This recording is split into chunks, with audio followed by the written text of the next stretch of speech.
Hey, this is Brad Stewart, and you're listening to the Matty Ball Game Balaker podcast.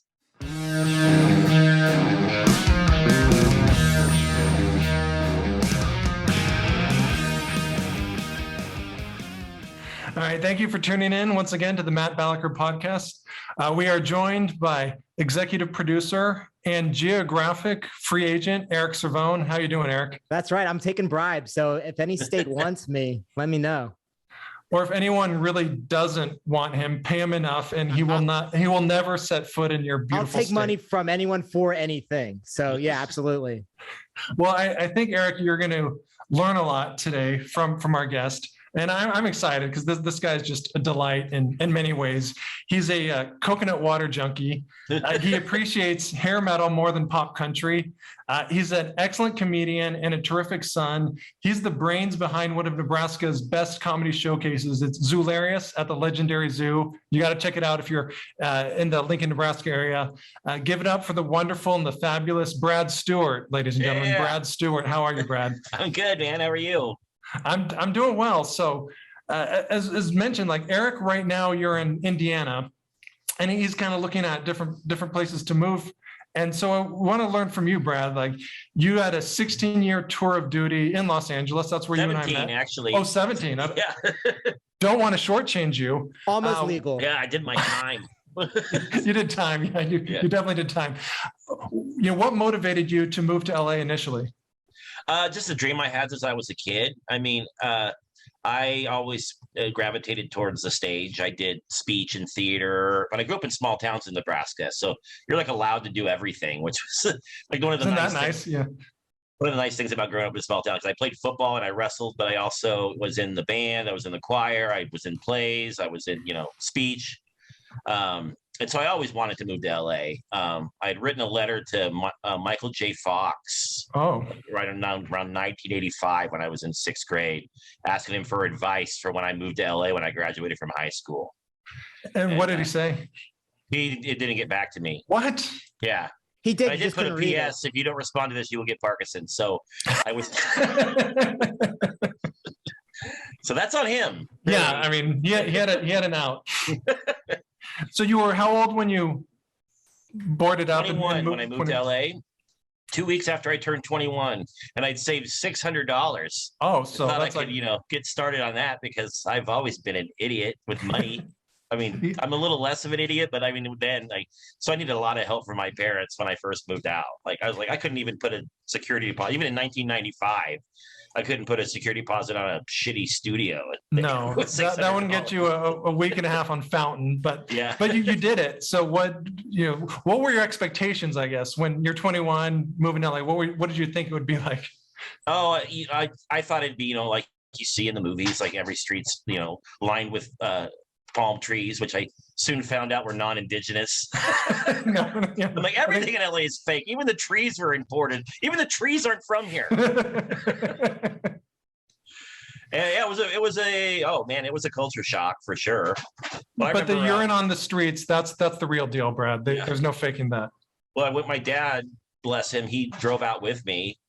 And we went through Hollywood first, and that's like, oh, this isn't glamorous at all. I was totally lied to. But I was still super excited to be out there and just. And were your goals comedic or acting, or what did you aspire to do? Okay. Yeah, I just moved out there. I was a theater major. I only went to a couple semesters of college, and then I was like, oh, why am I bullshit? I'm gonna go be a star. But I've always loved stand-up comedy. I've always been a obsessive fan of stand-up comedy ever since I was really young. And I grew up in like the 80s and especially the late 80s when every station had some kind of stand-up special on it. They were eating at the Improv. There was that Ice House show. I can't remember what the Ice House show was called. The Rosie O'Donnell hosted that for a while. Oh.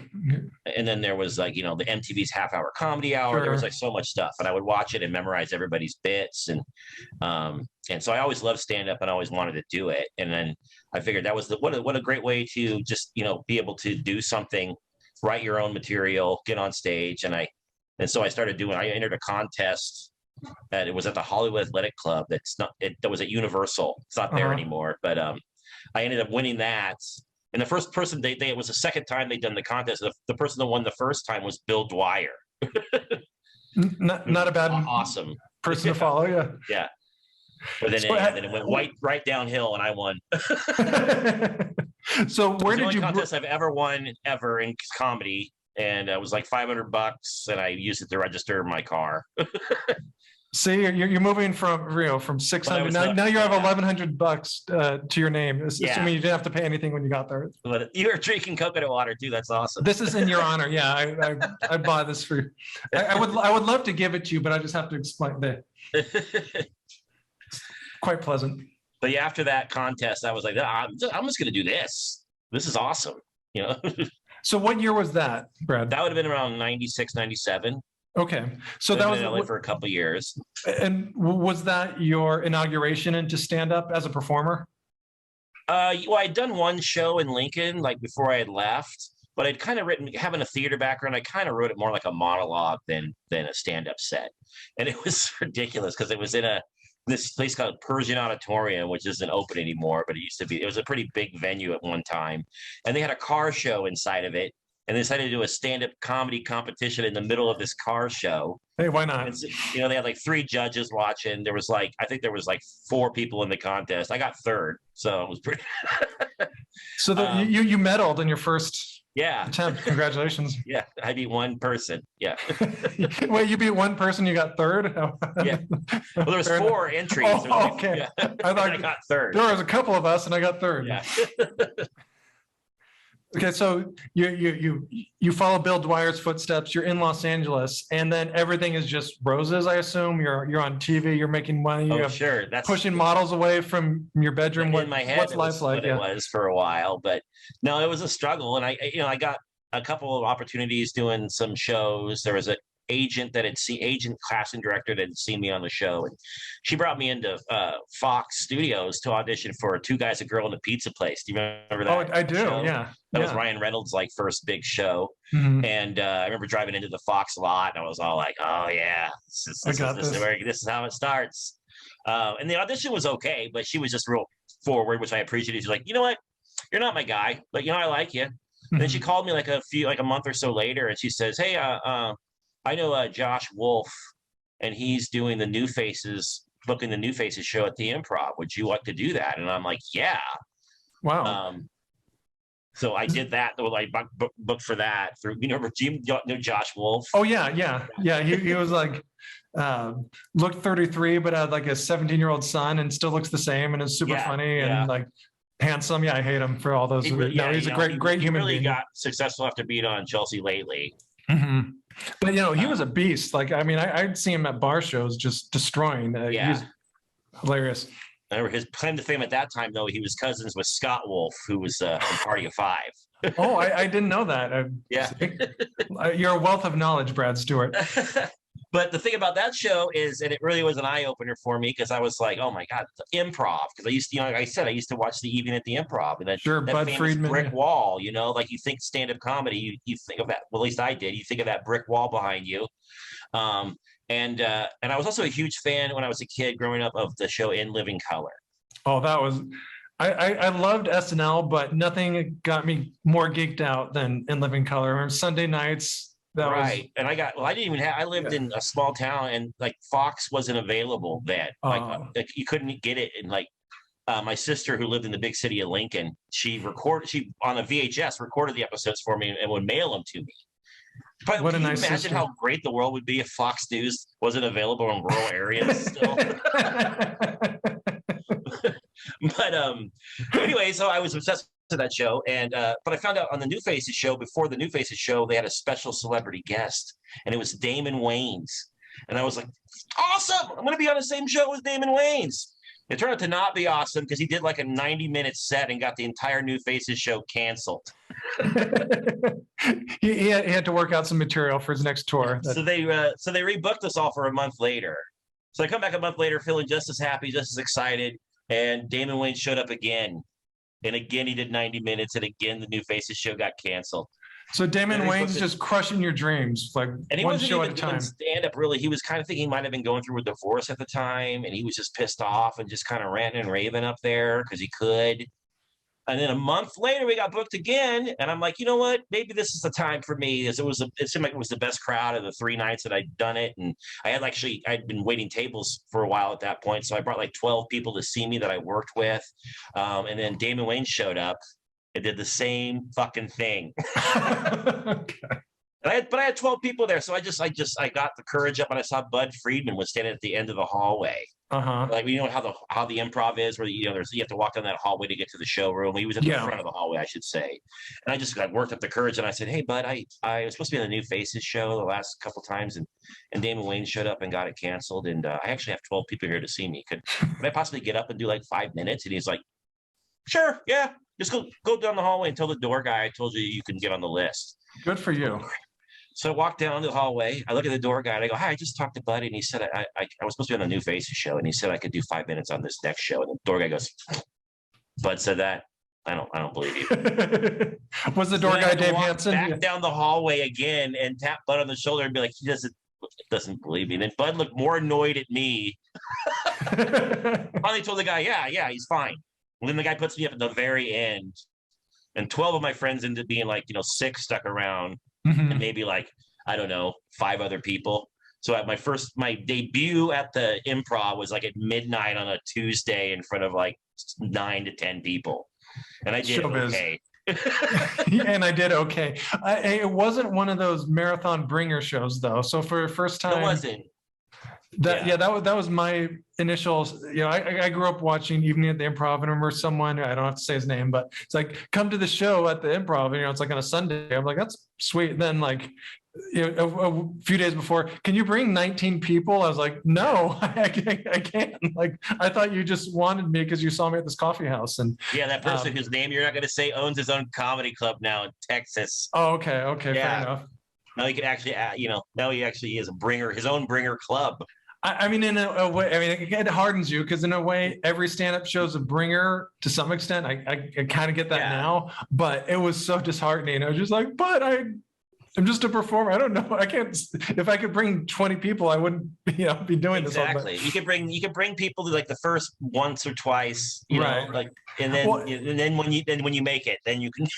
And then that happens. It's like it is fun once or twice, but then your friends are like, "Do you want me to see me do the exact same 4.5 minutes I did 3 weeks ago, and it'll be a 19-hour show?" Like, no, we don't want that. Yeah.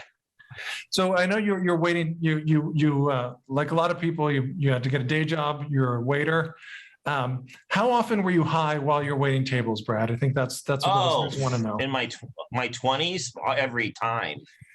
I don't know how I did it now. Like, I'm 47 now, but when I was like 25, every shift. Nice. Well, the only problem that I memorized orders without writing them down and stuff. The hardest part was not wanting to like eat the food. Like I just want to kind of a little. Are those mozzarella sticks? Yeah. So you worked at that mozzarella sticks. There's only 6. It was actually 5.5. One has a big bite out of it. So you moved there in the mid 90s to LA. You're working was that restaurant in La Brea, right? Was that where you were most of the time? No, I started out in Encino at this place called Maria's Italian Kitchen. I was there for about 10 years. Oh, wow. Okay. The place on La Brea, that was where I had my own comedy show, Amalfi. It was called. I remember that. Yeah, that was Room 5. Yeah. Room 5. Thank you for booking me that time. Those times. So at what point, you're all like dog-eared, right, when you get there, and then Damon Wayans cockblocks you a little bit. How did your attitude change or progress from, I'm gonna call it like year 1 to maybe year 8 or 9 in Los Angeles? I was shitty. I was bitter, like, and I'm sure I turned a lot of people off with my attitude. It's hindsight, obviously, but especially when you're in that age, you think, when you're like, in your early to mid 20s, you think, I'm fucking awesome. Why people, why haven't I made it yet? Right. Yeah, exactly. But I never had the attitude like that I should be headlining. I just thought I should be on shows because I'm like, I know I don't have enough material to be headlining. But I see that now more than ever. Like a comic that did an open mic You know, they've been doing comedy since breakfast. Like, I want to start headlining. I'm like, what? No, why do you build an act first? Like, I don't understand this unearned sense of confidence that some comics have. I had it to an extent, but it's strange, Brad, because like on one hand, you need to think you're funnier than you are, you're more talented than you are to have the courage to get up there initially. But then, you know, you kind of need some reality checks along the way where you see people who have been doing it for decades and you're like, oh, they're still grinding. And, you know, but in prep for the show, I watched a pretty recent bit of yours. Recent, it was like 2 years ago. And it was awesome. Like, cause I've seen you probably, I don't know, 8, 9 times in LA, maybe more, I don't remember, but it's sort of like in Los Angeles, especially in the early 2000s, it kind of feels like a 100-meter hurdle. It's like comics, you go over one joke, then the next, and, you know, then it's 5 minutes and ta-da, like take a bow when you cross the finish line. And it was really cool watching you now because one, it was your own show and you were just so calm and relaxed and you were always really funny, but this, it felt like more you instead of just a person telling jokes. It's like, I'm learning about Brad Stewart in a very entertaining way, but the act could breathe. And, you know, I could tell there was like parts of you that were just, this is how I am. But then you would intermingle like these really funny bits. And before I knew it, it was like 15 minutes. But it was so different from that makes you feel good. You know, the Laugh Lounge. So I really enjoyed it. Also, like in LA, because I had to, you know, I had to work all the time just to survive. So I didn't hardly do the road at all. Yeah. The first opportunity I got was in like around 2004, where there's an agent that liked me, and he did a little hip pocket thing where he's like, you know, I have too many clients as it is. I have too many clients as it is. So, but I like you, and I'm going to throw you some feature work, and he did, and I opened for Tom Rhodes, and we became really good buddies. Like, I mean, it was like in Ventura, like I can't remember the name of the club. I think it's changed names now, but that's touring. Oh, sure. LA, you know, it took 3 hours to get there. 30 minutes outside of LA. That's a tour. And then I got a week in Vegas doing that too. But just being able to leave LA where every set is like 5 or 8 minutes tops, you know, when you're able actually to branch out and, you know, relax a little bit and piece those 5-minute, 8-minute sets together into a 20, 30-minute set, it really changes, especially when you're used to doing short time. You could take your time more. You know what I mean? You're in LA, like I always wanted to, especially early on, I wanted to rush through I want to get I have so many funny things I want to say. I want to rush through it all. And I was so written, like everything, every pause, every nuance, I wanted to hit it, which can be good, but it's also doesn't seem natural. Right. It's like every show is a showcase. And you have to hit each beat the same time every time. So you opened for Joan Rivers for 2 years. 3. Okay. Again, I'm shortchanging you every second. And then she selflessly died and took that work away. What a bitch. That's very rude. So how did that happen? Take us to your. It's this old adage that who you know. I was dating an agent at her agency. Nice. And I was actually home in Nebraska visiting my parents in like around 2010.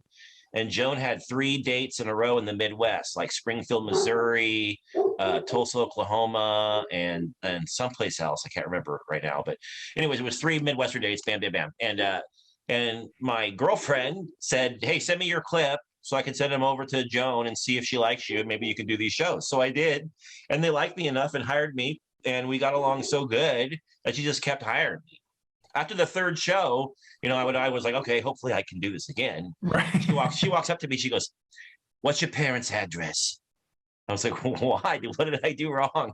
She's like, no, I just want to send him a note about how great you were. And I want to send your mom some of my QVC jewelry. You're like, I like the sentiment, but keep the jewelry, John. No, it was nice. She did do it. She did it. And my mom, you know, it wasn't like my mom was like a big fan. My mom wasn't a big jewelry wearer anyways, but, you know, my mom appreciated it. Oh, that's an awesome gesture. That she did that. Because then I went on Amazon and I bought, which I encourage any comedian or anybody that, you know, that loves a good story to read her first book, which is called Enter Talking. And it's actually legit, like, you know, autobiography. Like every book she's released since then are all like joke books, really. I mean, they're great, but this one is like really real. Like it's her whole, like her true story. And her parents never supported her. in her dreams. She wanted to be an actress too. Like that was her biggest dream, was to be an actress. And she was living in New York, and then was talking to like, people like Dom DeLuise, and the people were like, how much are you making a weekend to do comedy? Okay, I'm gonna do that. And that's how she kind of fell into stand-up, but I think that's why she was so nice to me, and like also wanted to let my parents know that I'm actually talented, because she knows what it's like. It was probably like Joan Rivers' career went like this. Yeah. So she never forgot what this felt like. Yeah, no, I mean, her peaks were like as high as they get, but yeah, it didn't stay that way. Yeah. So she sent the note to your parents that she wanted someone to send to her parents at some point. Yeah. That's very, very nice.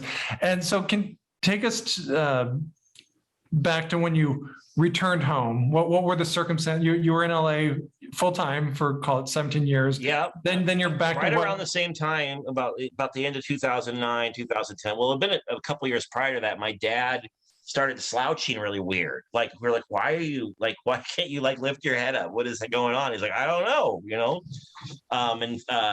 and he went to the doctor, and and he used to smoke, but it had been years and years, and I mean over like 30 years since he smoked. But doctors just always like, oh, you smoked, okay, COPD, no, bye. Emphysema, okay, yeah. Take some pills, you're done.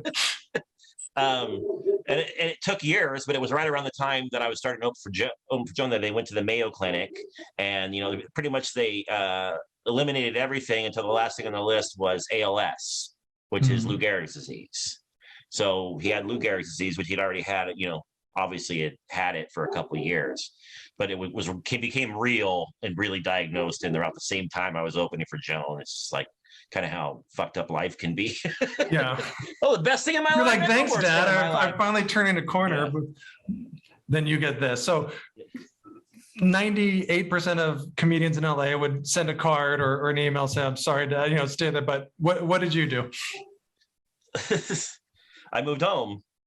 Well, I waited for a little while because my sister said he's doing well, and my sister's my best friend. She's 13 years older than me, but we're just really, really close. And I know she's not she's always gonna be shoot straight to me. Yeah. Like one of my favorite pictures is she went to a couple of shows with me and Joan, and they had my name on the dressing room, which is always exciting. Sure, I don't care how, if I was ever hugely successful, I would never get tired of that. No. My favorite picture is my sister standing outside my dressing room, just flipping off my name, like, no. But she goes, I will call you and let you know when it's time for you to come home, when Dad has taken a turn where you should come home. And I got that call in 2000, like towards the end of 2011. And so I just packed up everything, sold whatever I had. I mean, I didn't accumulate that much in LA. I had a lot of CDs, which are worth nothing now. I went to Amoeba and sold like all these like CDs and rock and roll books and shit, because I'm obsessed with music too. So, and then I got like $3 or something for all of it. This huge box. I think I bought your Motley Crue collection, so thank you for that. But yeah, then in February of 2012, I moved back, and then I was moved in my parents' basement, and I just took care of my dad for a while. And I like your bit about moving into your parents' basement, but you're actually doing it because you're taking care of them because you're a good person. Yeah. And so that's like if your parents had to go through all this and you get like 4 or 5 minutes of new material out of it, it's kind of, Yeah, I got a lot of new material out of it, actually. Now it's been long enough now though that I'm like, I got to write some more shit. Yeah. So you're obviously being a great human being. You're helping your parents out when they need it the most. But you still have the comedy bug, and you had all this years of training in Los Angeles. Then what? Then I was like, well, what's going on in Lincoln? And there was nothing. There's an open mic in Lincoln at this bar called Duffy's, which was going on when I was in college. And I did improv in college. It sounds like the Simpsons bar, but yeah, it's actually called Duffy's. Okay. Yeah, they don't have Duff beer, but they should. It's a little Irish bar. But I mean, they've had like a comedy open mic there since like, the early 80s. Mm-hmm. So that was really the only game in town. and then there were some young comics that were starting to do some stuff. They had like a comedy troupe they were doing, and it was just like 4 different stand-up comics that were like running shows, open mics, different things. Mhm. But I started booking myself as a headliner in different places around Lincoln. And then I was like, well, I met these younger comics that started doing some stuff. And I'm like, well, let's start doing some book shows. And, maybe I can get some comics that I know from LA when they're traveling through to pop in and do some of these shows. And it was trial and error for sure. I did a show at this like kind of like Western bar steakhouse that was like huge and like gigantic. And it was like on Wednesday night at 9:00, but the guy like paid me like crazy good money to do it. So that's the first change from LA. You're getting paid pretty well to do stand-up comedy. Yeah. But there was hardly ever anybody showing up because, I mean, it's Lincoln, Nebraska on a Wednesday night. Yeah, so it was a struggle. And then sometimes people would show up and just be just rude and talk all the time. And how I lost the show was there. Have you heard of Sam Talent? I wouldn't call him new, but compared to how long we've done stand up, he's been around for at least 10 years or so. He's a Denver comedian. He's just a beast. He's hilarious. He's just an amazing comedian. It'll just blow your mind if you see him. But I had him booked for this show at this Western steakhouse, and nobody was there except then these like 3 businessmen showed up. There's an NBC Suites next door. And if you've ever been to Lincoln, Nebraska, there is a million bars in Lincoln, Nebraska that you can just go and drink, watch a football game or whatever. And these guys come in and they just start talking in the middle of his set. And he's really good at improv and working the crowd. But even he would like make them laugh a little bit. Then they would go back to talking. And then after the show was over, I got up and I go, "What the? You guys, why would you even come in here?" They're like, "Hey, we want to have some drinks. I know where we go. There's a million places we could go around here. I know. Let's go talk during someone's dreams." And then they said something smart ass, and I jumped off the stage, and I was in their face and screaming at them. And then I messaged the owner. I'm like, I'm probably not going to do this show. He's like, "That's probably good." That's a good. Yeah, I felt the same way. Yeah, you probably got tired of paying me for nothing too, but but I was like, now what am I going to do? But then my favorite venue in Lincoln, even from when I was younger, and I was too young to go in there. I would look in the window and go, "That place longingly is cool." Is the Zoo Bar. It's a longtime blues venue. They started off as there was a guy who was an art student at the University of Nebraska Lincoln that loved the blues, had an opportunity to lease this space and just booked all kinds of blues bands and a lot of Chicago blues bands and stuff. And it's evolved over the years because you can't just have blues. I mean, blues is great, but now they have all kinds of genres of music, and it's always good. Some of the best shows I've ever seen are there, and it's like 125 capacity. It's kind of like shoebox shaped and intimate, so it's actually perfect for stand-up comedy as well. And I just kept thinking this would be a great place to have stand-up comedy.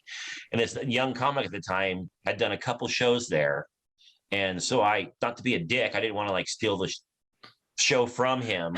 I just included, would you be interested in doing it? Because I looked at their calendar, and they usually had music. They had music 6 nights a week, and usually Sunday was open. So I just said, would you be open to doing comedy on Sunday? And the owner was like, "Well, sure." And that was almost 8 years ago.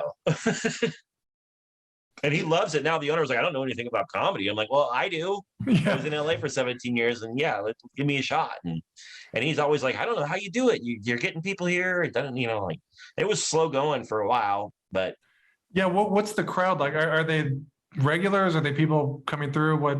There's regulars. There's I would say there's some people that come, they'll come like 2 or 3 weeks in a row. Then I won't see them for maybe like a month or so. And but there's definitely people that I see regularly. I mean, there's a good friend of mine, Sarah, that's there every week. Thank you, Sarah. You're good people. She's great people. Yeah. Unless she's out of town, and then I never liked Sarah that much, anyways. And my girlfriend is awesome too. She has a great sense of humor. She's not an easy laugher. But what she does is she laughs for like 5 people. So I'm like, I have a really good comic booked. I'm like, you have to be there because I need your laughs. That's awesome. And how has the show evolved in the last 8 years? It's just I've just gotten more people interested.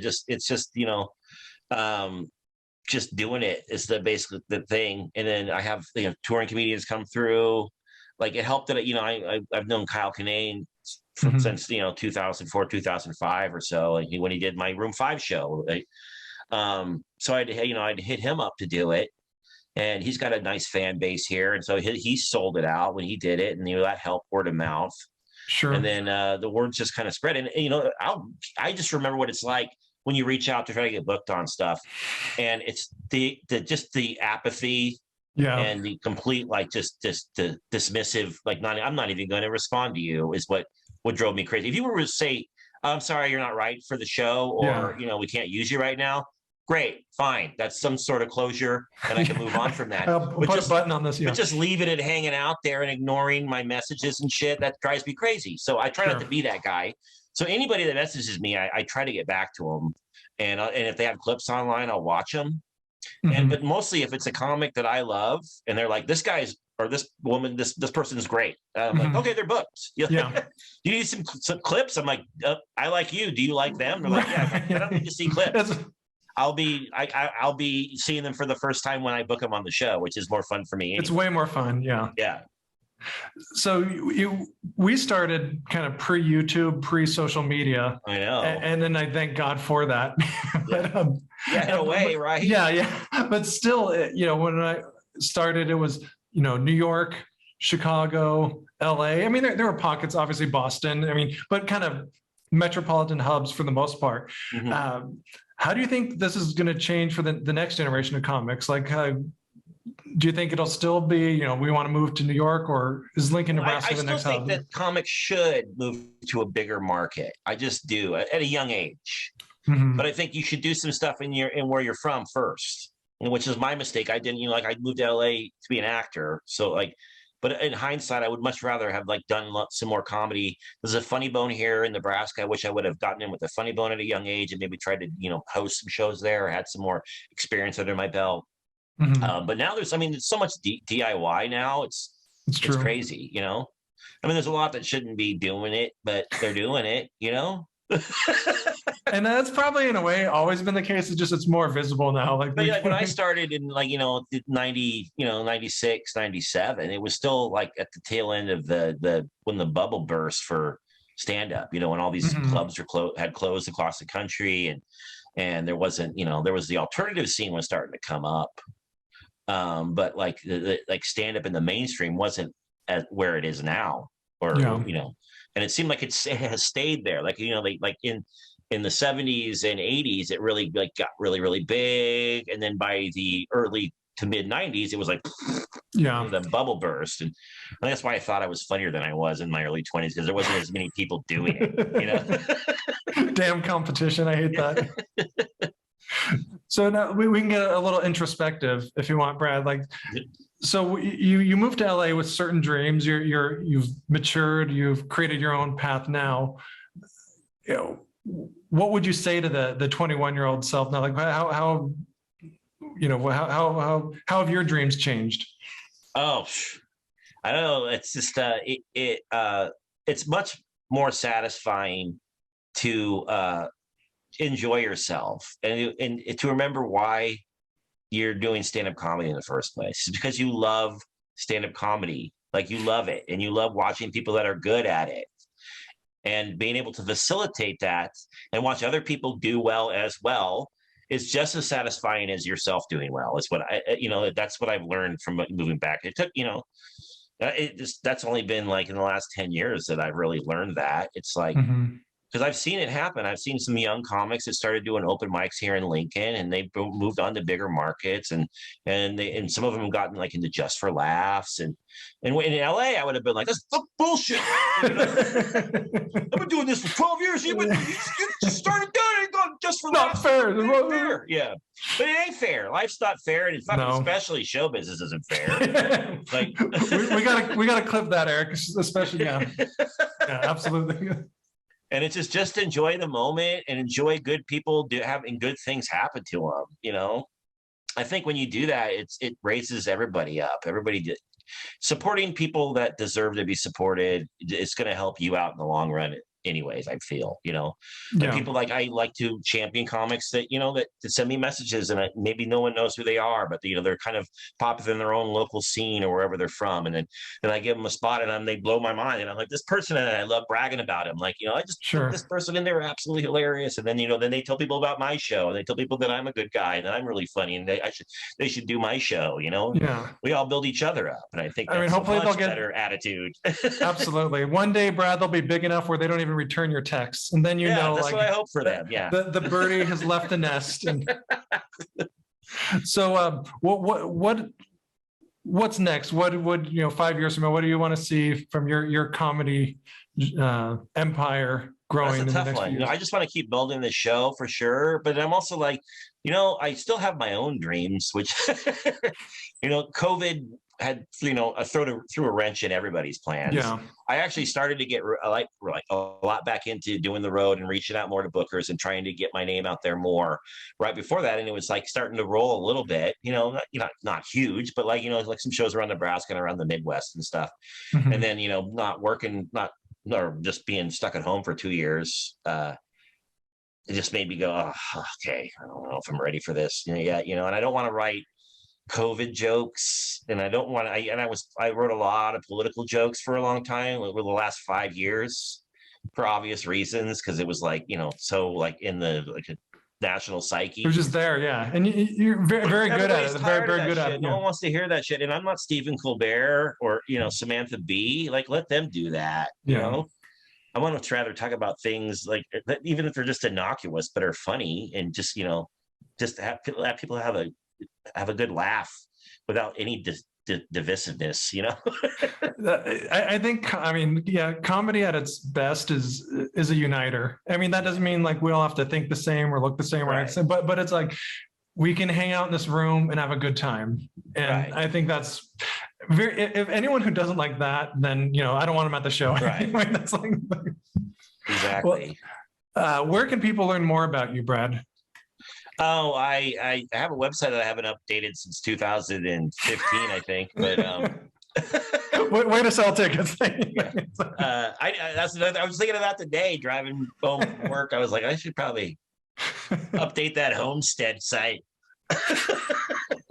I spend $10.99. I mean, my GeoCity is up and running again. Yeah.